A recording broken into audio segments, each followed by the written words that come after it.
subscribe our YouTube channel and press the bell button. जब वह बिस्तर पर लेटी हुई थी तो अजान की आवाज ने उसकी आरामदायक नींद को तोड़ दिया। हे अल्लाह, मैं कहाँ हूँ? क्या समय हो गया है? मुझे नमाज अदा करनी है। वह बिस्तर का सहारा लेकर बैठती हुई अपने आप से बड़बड़ाती रही। जैसे ही उसने कमरे का निरीक्षण किया, उसकी नजर अपने बिस्तर के सामने लगे दर्पण पर पड़ी। ध्यान से अपने प्रतिबिंब की जांच करते हुए उसने देखा कि एक सुंदर, परिपूर्ण युवा लड़की उसकी ओर घूर रही है और उसके होठों पर प्रोत्साहन की मुस्कान तैर गई। हालांकि जल्द ही उसे अपने दाहिने पैर में दर्द महसूस हुआ, जिससे उसे उस दुर्घटना की याद आ गई जिसने उसे यहाँ पहुँचाया था, और उसने सोचा कि उसे कौन लाया था। थकी हुई उसने बिस्तर पर आराम करने और किसी के जांचने का इंतजार करने का फैसला किया, लेकिन तभी उसे कसाई की दुकान की याद दिलाती एक परिचित गंध का एहसास हुआ। हे अल्लाह, मैं इसे बर्दाश्त नहीं कर सकती, उसने कहा। अधीर होकर वह पास की वस्तुओं में गंध का स्रोत खोजने लगी। उसका बिस्तर, लेकिन कुछ नहीं मिला। स्रोत का पता लगाने के लिए दृढ़ संकल्पित होकर उसने अपनी नाक को अपने दुपट्टे से ढककर अपने कमरे के बाहर खड़े होकर खोजबीन करने का संकल्प लिया।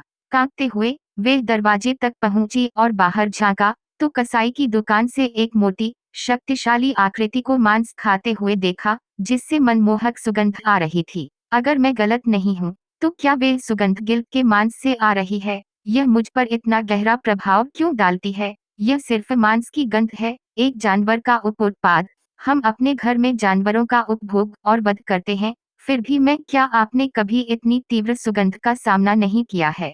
क्या ऐसा इसलिए है क्योंकि सूअर इस्लाम में वर्जित हैं, या यह सिर्फ कंडीशनिंग का मामला है? इन विचारों के मन में घूमते हुए फिजा ने खुद को उजागर किया और गिल्ड के मांस की गंध लेते हुए गहरी सांस ली। गहराई से, अब आपका दर्द कैसा है? कसाई कमरे में दाखिल हुआ, उसकी आवाज कर्कश थी। कसाई की उपस्थिति से उसकी एकाग्रता भंग हो गई। फिजा ने धीरे से जवाब दिया, मुझे अब भी चलने में दर्द होता है। कसाई ने कहा, आपकी कार की मरम्मत हो रही है, इसमें कुछ समय लगेगा, तब तक आप यहीं रह सकते हैं। ओह, मैं बहुत आभारी हूँ। जब मेरी कार ठीक हो जाएगी तो मैं चली जाऊंगी। वैसे मैं फिजा हूँ, उसने उत्साह से अपना परिचय दिया। ओह, तो आप मुस्लिम हैं, इसीलिए आप उस दिन कसाई की दुकान पर डरे हुए लग रहे थे। वैसे भी मेरा नाम जोसेफ है और मैं किसी भी धर्म का पालन नहीं करता, लेकिन मुझे सुअरों से गहरा प्यार है। जोसेफ ने टिप्पणी की, बाहर बगीचे में एक सुअर के बच्चे की ओर इशारा करते हुए। जोसेफ एक प्यार करने वाला और देखभाल करने वाला व्यक्ति लगता है। वह इस घर में अकेला क्यों रह रहा है? मैं अब एक खूबसूरत युवा महिला बन रही हूँ। क्या मुझे उसके साथ जुड़ने की कोशिश करनी चाहिए? लेकिन मैं ट्रांसजेंडर हूँ। क्या जोसेफ ट्रांस लड़कियों को स्वीकार करता है? क्या अगर उसे कभी पता चला? तो फिजा ने कमरे में दोबारा प्रवेश करते हुए सोचा। उसने फर्श पर चादर बिछा दी और स्नान करने के बाद प्रार्थना करने लगी। जैसे ही वह प्रार्थना में झुकी, उसे महसूस हुआ कि कोई उसे पीछे से घूर रहा है। अपना ध्यान खोते हुए उसने जल्दी से अपनी प्रार्थना पूरी की और अपने पीछे जांच की। तभी एक छोटे सुअर के बच्चे को उसकी ओर घूरते हुए पाया। वह मुस्कुराई और सुअर के बच्चे को अपनी बाहों में ले लिया, यह विश्वास करते हुए कि सुअर भी अल्लाह की रचना थे और इसलिए प्यार के लायक थे। सुअर के बच्चे के साथ खेलने की कोशिश करते हुए उसे उस सुगंध की याद आई जो उसने कसाई के मांस खाते समय सूंघी थी। उसने सुअर के बच्चे को उठाया और उसके कोमल शरीर को सूंघा। उसे वही सुगंध मिली जो उसने घर में और कसाई की दुकान पर देखी थी। यह अप्रिय नहीं है, फिजा ने अनजाने में कहा। गंध में खोई हुई उसने अचानक सुअर के बच्चे को बाहर की ओर भागते हुए देखा,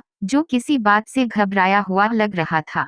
फिजा अपनी इबादत भूल गई और चादर कोने में रखकर लपेट ली। सुगंध अभी भी उसके हाथ पर बनी हुई थी क्योंकि वे अनजाने में उसे सूंघती रही। क्या तुमने कुछ खाया? जोसेफ ने कमरे में प्रवेश किया और पूछताछ की, लेकिन फिजा अभी भी सुगंध में खोई हुई थी। उसके सवाल को समझ नहीं पाई और चुप रही। जाने की तैयारी से पहले जोसेफ ने उसके पास एक पार्सल रखा।